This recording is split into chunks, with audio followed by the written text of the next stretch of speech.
दोस्तों, welcome to skill in a box. हम फिर वापस आ गए आपके लिए एक ट्यूटोरियल लेकर। लेकिन आज हम आपको कपड़ों का ट्यूटोरियल नहीं, कपड़े बनने से पहले का जो स्टेप होता है जिसे कहते हैं पैटर्न मेकिंग, या फिर आजकल शार्क टैंक पर जाके एक इंस्टीट्यूट ने जिसे फेमस कर दिया है फर्मा नाम से, यानी कि फर्मा making. But professionally as a designer उसे पैटर्न मेकिंग कहा जाता है, फर्मा वर्मा नहीं। तो चलिए आज हम सीखते हैं कि एक डीप नेक ब्लाउज का पैटर्न कैसे बनाया जाता है और इस पैटर्न में और एक नॉर्मल पैटर्न में आखिर अंतर क्या होता है। एक वर्ड होता है जिसे कहते हैं कॉन्टूरिंग। जी हाँ, आपने ये वर्ड मेकअप में सुना होगा, पर एक्चुअली ये वर्ड सिर्फ मेकअप में ही नहीं, ये फैशन में भी यूज होता है। कॉन्टूरिंग का मतलब होता है किसी भी चीज को पतला करना या पतला दिखाना। तो सही सोच रहे हैं आप, फैशन में भी ये वर्ड इसी तरीके से यूज होता है। अगर हमें किसी चीज को बहुत ज्यादा फिटेड करना हो ताकि वो बॉडी से चिपक कर रहे और ज्यादा इधर उधर ना घूमे। तो चलिए देखते हैं कि एक कॉन्टूर डीप नेक वाला ब्लाउज कैसे बनाया जाता है।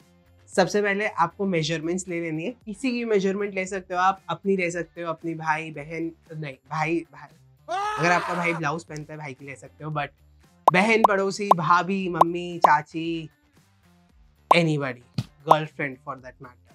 सो चलिए शुरू करते हैं आज की ड्राफ्टिंग।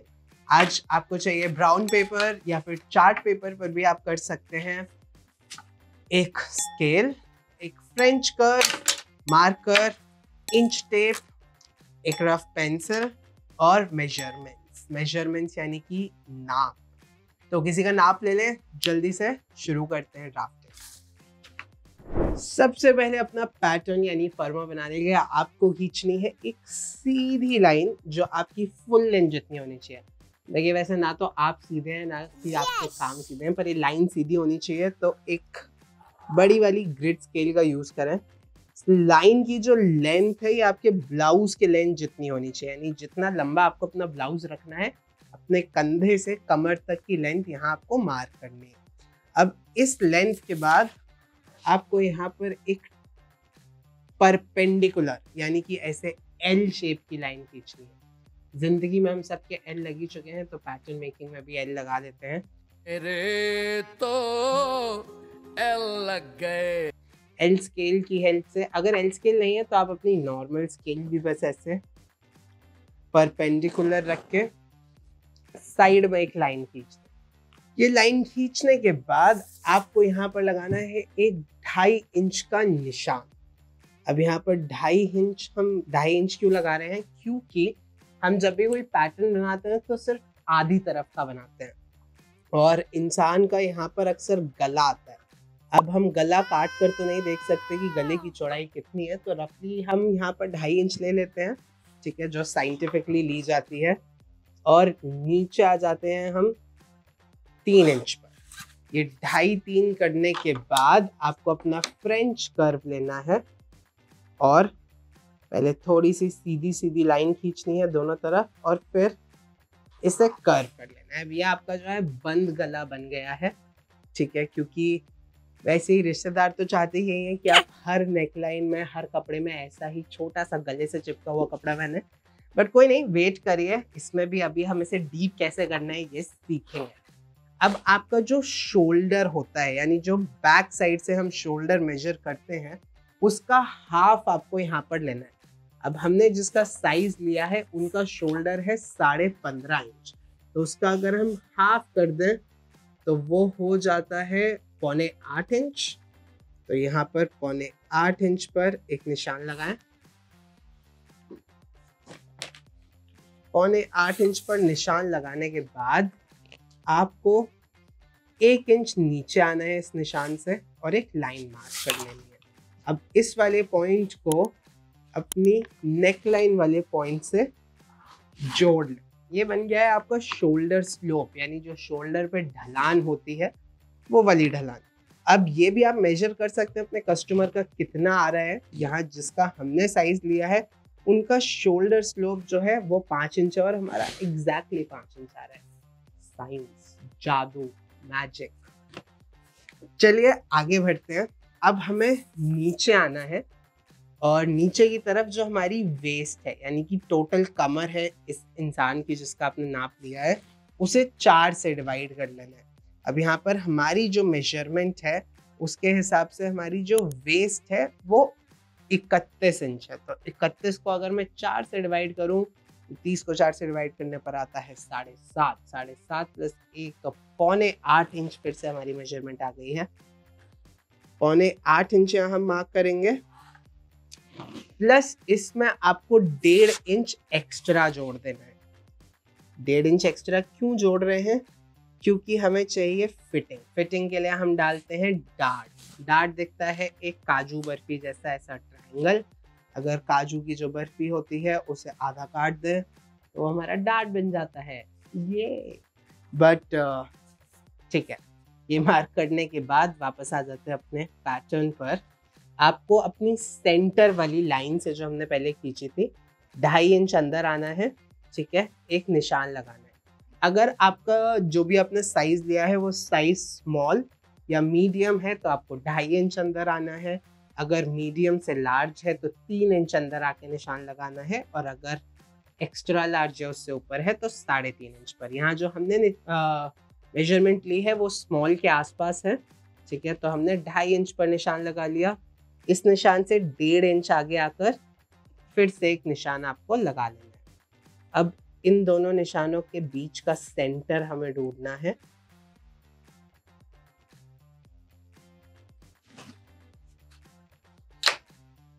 इस सेंटर से आपको ऊपर की तरफ ऐसे अपनी स्केल सीधी रखनी है और अपने शोल्डर से 10 या फिर 10.5 इंच आपको नीचे आना है, ठीक है। ये आपका एपेक्स पॉइंट हम यहाँ मार्क कर रहे हैं। आपको अपने कस्टमर में एपेक्स पॉइंट ढूंढ लेना है कहाँ पर है, 10 इंच पर है या 10.5 इंच पर है। अगर आपको एपेक्स पॉइंट नहीं पता कैसे ढूंढा जाता है, कहाँ होता है, तो आप स्टैंडर्ड जो है 10 इंच नीचे आकर एक निशान लगा सकते हैं। अब ये जो निशान है इससे आधा इंच और नीचे आए और एक और निशान लगा लें। अपने डार्ट के बीच की लाइन को सीधा सीधा ऊपर ले जाएं इस आधे इंच वाले निशान पर, और दोनों तरफ से अपने डार्ट को कनेक्ट कर लें। देखो इतनी आसानी से ऑलमोस्ट आधा ब्लाउज हमारा पूरा हो चुका है।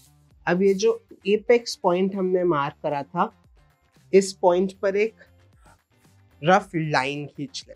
यहाँ हमें मार्क करनी है अपनी बस्ट की मेजरमेंट। हमारी जो बस्ट मेजरमेंट थी वो है 37 इंचेस। अगेन 37 को 4 से डिवाइड कर लें। अगर मैं 36 को 4 से डिवाइड करूँ तो मेरी थोड़ी सी मैथ्स वीक है, अगर आपकी भी वीक हो तो कैलकुलेटर यूज़ कर लें, निशाने या तुक्के मत मारें। 37 को हाफ करेंगे तो कितना होगा, कितना होगा, कितना होगा। 36 का हाफ कितना होता है, 18 होता है। तो 18 plus half an inch, cause 1 inch 37, तो 18.5 इंच। ओ अभी हमें इसका दोबारा हाफ करना है क्योंकि हमें तो 1/4 मेजरमेंट मार्क करनी है। तो 18.5, 18 का हाफ इज 9 इंच, 9 इंच और हाफ इंच का हाफ इज 1/4 इंच। तो 9.25 इंच पर यहाँ हमें एक निशान लगाना है, ठीक है। जो हमने अपनी वेस्ट का निशान मार्क करा था वहां से हमें 6.5 इंच ऊपर जाना है, और ये वाला वेस्ट वाला निशान और जो बस्ट लाइन पर निशान लगाया है ये यहाँ पर अलाइन होने चाहिए, मैच होने चाहिए, ठीक है। यहाँ 6.5 इंच पर ऊपर जाके अब जो है थोड़ी सी एक स्ट्रेट लाइन खींच लें करीब आधे इंच की, ठीक है। इसके बाद आपको लेना है अपना फ्रेंच कर्व और यहाँ पर आपको अपना आर्म होल मार्क कर लेना है। अगर आपको ऐसे आर्म होल मार्क करना नहीं आता तो टेंशन मत लें, यहाँ से मेजर करें कि ऊपर कंधे से ये वाला निशान कितने इंच पर आ रहा है। तो ये आ रहा है 6.5 इंच पर। तो 6.5 इंच का आधा कर लीजिए। 6.5 इंच का आधा होता है 3.25। अभी तक की सबसे फास्ट कैलकुलेशन रही है मेरी, विच शोज कि मेरी मैथ्स कितनी खराब है। 3.25 यहाँ पर मार्क करा। 3.25 का फिर से हम आधा करेंगे, which would be 1/6 inch. 1/6 inch को ऊपर एक रफ लाइन यहाँ पर आपको खींच लेनी है 1/6 इंच पर, इस तरीके से। अब आपको अपना फ्रेंच कर्व जो है वो इस तरीके से यहाँ रखकर आर्म होल बनाना है कि वो इस 1/6 की लाइन के पार ना जाए। तो अपना कर्व इसी प्रकार बनाइएगा, ऐसा ना हो कि आप इस तरीके से फ्रेंच कर्व रख दें तो ये आर्म होल नहीं, मौत का कुआं बन जाएगा। इतना डीप किसी का आर्म होल नहीं होता। सो फ्रेंच कर्व को सबसे पहले इस तरीके से रख के सिर्फ नीचे की तरफ मैं एक कर्व मार्क कर रहा हूँ, ठीक है। देन इसी कर्व को ऊपर की तरफ हमें एक्सटेंड करके एक कर्व बना देना है।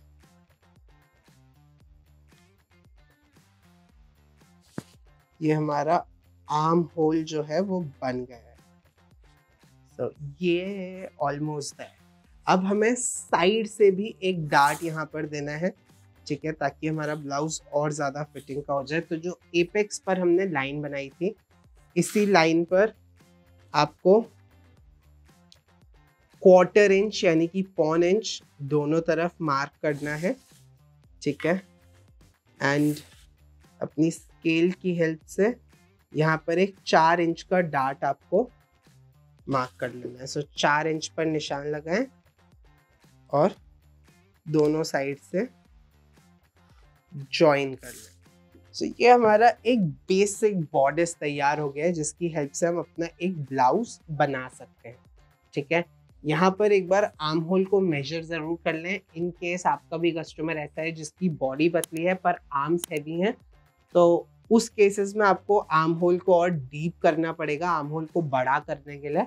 अगर इसकी मेजरमेंट ठीक आ रही है, वेल एंड गुड। अगर ऐसा होता है कि आपके कस्टमर की आर्म्स हैवी हैं या आर्म होल वाइड है, तो आपको कुछ बहुत ज़्यादा मेहनत नहीं करनी है, बस इस तरीके से अपने कर्व को और ज़्यादा डीप कर लेना है, ठीक है। जितना भी आपको डीप करने की ज़रूरत लगे आप कर सकते हो। अगर ऐसा है कि वो डीप करने के बाद भी फिट नहीं हो रहा है, तो इस लाइन से थोड़ा सा अंदर आते हुए आप दोबारा से कर्व ड्राफ्ट कर सकते हो, बट बहुत ज़्यादा अंदर ना आए, उससे आपकी फिटिंग खराब हो जाएगी। अब हम आते हैं नेक लाइन पर। सबसे पहले नेक लाइन कितनी डीप रखनी है ये हम हमेशा इस पॉइंट से मेजर करते हैं। तो यहाँ पर 9.5 इंच की हमें नेक लाइन रखनी है, तो 9.5 इंच पर एक निशान हमने लगा लिया। हमें अपने ब्लाउज का शोल्डर कितने इंच रखना है रेडी होने के बाद, यहाँ पर आई थिंक 3 इंच रखना चाहिए हमें। सो 3 इंचेस पर एक निशान लगा लिया एंड देन हम इन दोनों पॉइंट्स को कनेक्ट कर देंगे। यहाँ अगर होती है सबसे बड़ी गलती, क्योंकि लोग क्या करते हैं, लोगों को लगता है नेकलाइन बन गई अब हम इसे काट सकते हैं, पर ऐसा नहीं है। जब भी हम कोई डीप नेकलाइन बना रहे हैं और ऐसे टेढ़ी लाइन या गोल लाइन जा रही है, तो यहाँ कपड़े में झोल आ जाता है, क्योंकि ये बायस ग्रेन लाइन है, यानी यहाँ से कपड़ा टेढ़ा कटा है और यहाँ से अगर मैं कपड़े को खींच के देखूँ तो इसमें थोड़ा सा खिंचाव आएगा। तो यहाँ पर हमें क्या करना है कि हमें अपनी बस्ट की ही तरफ ऐसे एक लाइन खींचना है यहाँ पर टेढ़ी, ठीक है, जो आपके बस्ट पॉइंट पर आके मार्क हो रही है। इस वाले डार्ट की तरह यहाँ पर भी आपको दोनों तरफ 1/4 इंच लेना है और इस तरीके से डार्ट बना लेना। अब आप क्या कर सकते हैं कि आप इस डार्ट को कट करके यहाँ से भी ये डार्ट कट करें, यहाँ से भी ये डार्ट कट करें पेपर पैटर्न पर, इसे इस तरीके से घुमाएं, ये वाला डार्ट बड़ा हो जाएगा, ये वाला डार्ट बंद हो जाएगा, तो उससे आपकी नेकलाइन जो है वो कॉन्टूर हो जाएगी। या फिर अगर आपको एक प्रिंसेस पैनल में ब्लाउज बनाना है, तो सबसे पहले अपने शोल्डर को हाफ मार्क करें, ठीक है, शोल्डर का सेंटर ढूंढ लें, अपने बस्ट पॉइंट की तरफ एक रफ स्ट्रेट लाइन मैंने बना ली है। अब इस स्ट्रेट लाइन को मुझे एक सॉफ्ट कर्व में चेंज करना है।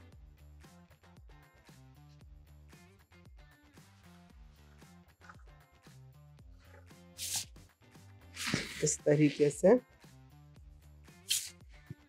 हमने अपनी एक शोल्डर प्रिंसेस लाइन बना लिया। यहाँ आप चाहें तो आर्म होल प्रिंसेस भी बना सकते हैं, मैंने शोल्डर प्रिंसेस लिया।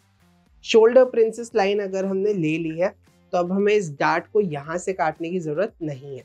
हम क्या कर सकते हैं, हम इसे इतना टेढ़ा रखने की बजाय सीधा भी बना सकते हैं। तो उसमें क्या करेंगे, इस लाइन की तरफ हम यहाँ पर एक लाइन खींचेंगे ऐसे, एंड सेम चीज हम करेंगे कि क्वार्टर इंचेस पर 2 निशान बनाएंगे एंड ये डार्ट हम ज्वाइन कर लेंगे। तो इन दोनों तरीकों से आप कॉन्टूरिंग कर सकते हैं। इसे कट करके कैसे टेप करना है कि ये ठीक बने, ये मैं अभी आपको दिखाता हूँ। इससे पहले अगर आपको हेमलाइन सीधी नहीं रखनी है, आजकल वी नेक के साथ सब्यसाची की मेहरबानी से अक्सर राउंड नीचे की हेमलाइन चल रही है। तो उसके लिए आपको क्या करना है, आप डायरेक्टली अपने ब्लाउज में नीचे यहाँ पर कितना ऊपर आपको जाना है सेंटर से वो मार्क कर सकते हैं। ठीक है, यहाँ पर एक सॉफ्ट कर्व लेंगे। ठीक है, और साइड सीम भी पहले मार्क कर लो कि आपको कितनी रखनी है रेडी। ठीक है, ऐसा ना हो कि बहुत ही छोटी हो जाए। 2 इंचेस मेरा डार्ट के ऊपर है तो कम से कम 2.5 इंचेस तो नीचे भी रहना चाहिए। मैं 3 ले रहा हूँ यहाँ पर फॉर सेफ्टी से। ठीक है, आपको थोड़ी सी पहले एक सीधी लाइन बनाए यहाँ पर। ठीक है, यहाँ पर भी, और अब इसे स्मूथली हम कनेक्ट कर लेंगे।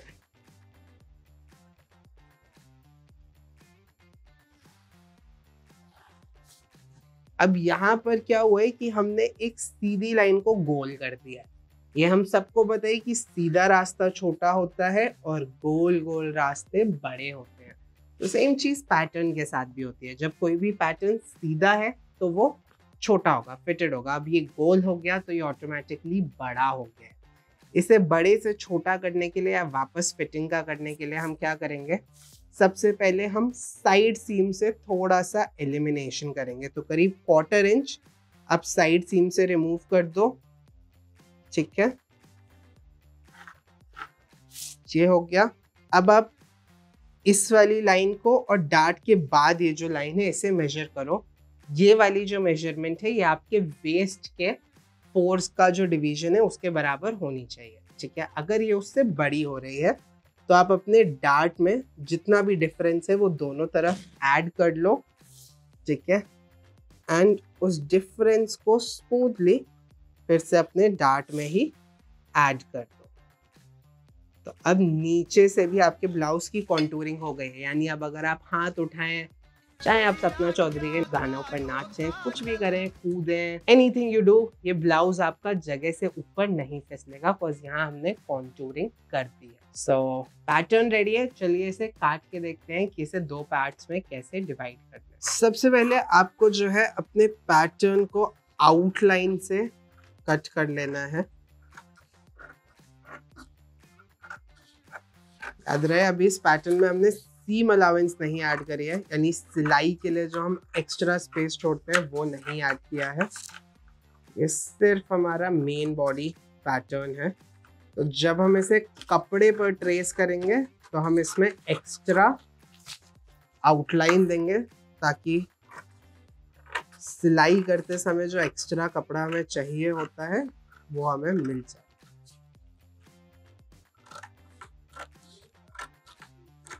तो अब यहाँ पर अपने आर्म होल को भी कट कर लेंगे।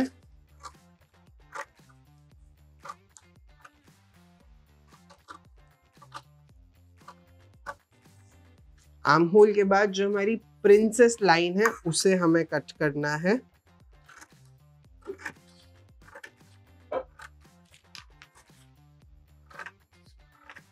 प्रिंसेस लाइन कट करने से हमारा जो पैटर्न है वो 2 हिस्सों में डिवाइड हो जाएगा। तो एक तो हो गया हमारा साइड सीम वाला हिस्सा।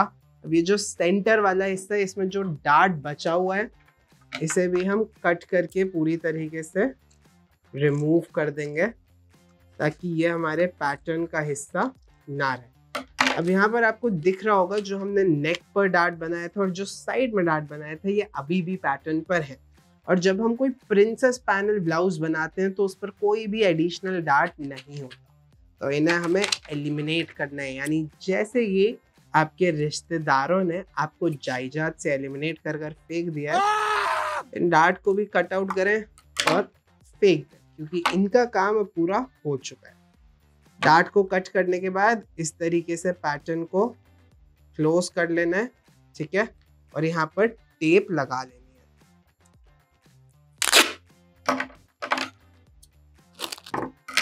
यहाँ पर टेप लेंगे, हम पैटर्न को फ्लैट रख के टेप लगा लेंगे, ठीक है।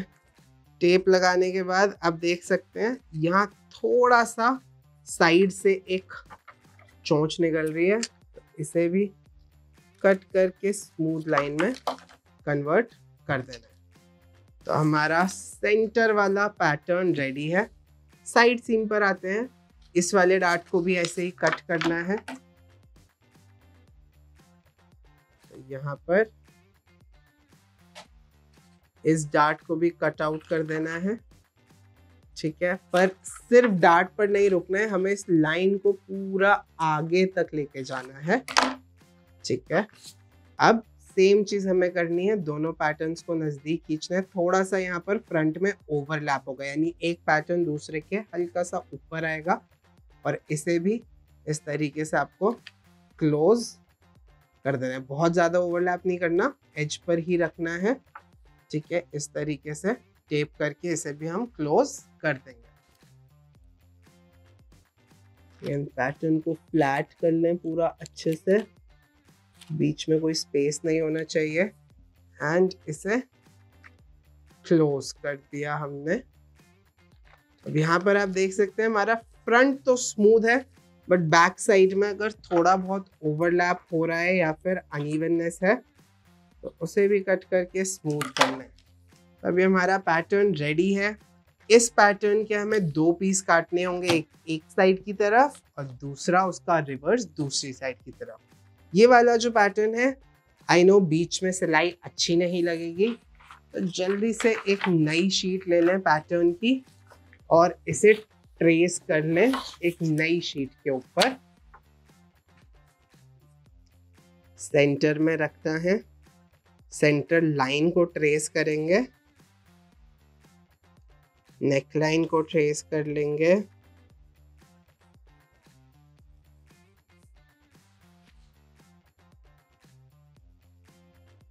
और पूरे पैटर्न की आउटलाइन आपको हर एक तरफ से ट्रेस कर लेनी है अच्छे से। अब इस सेंटर वाली लाइन से पैटर्न को उल्टा करें दूसरी तरफ इस तरीके से, एंड अगेन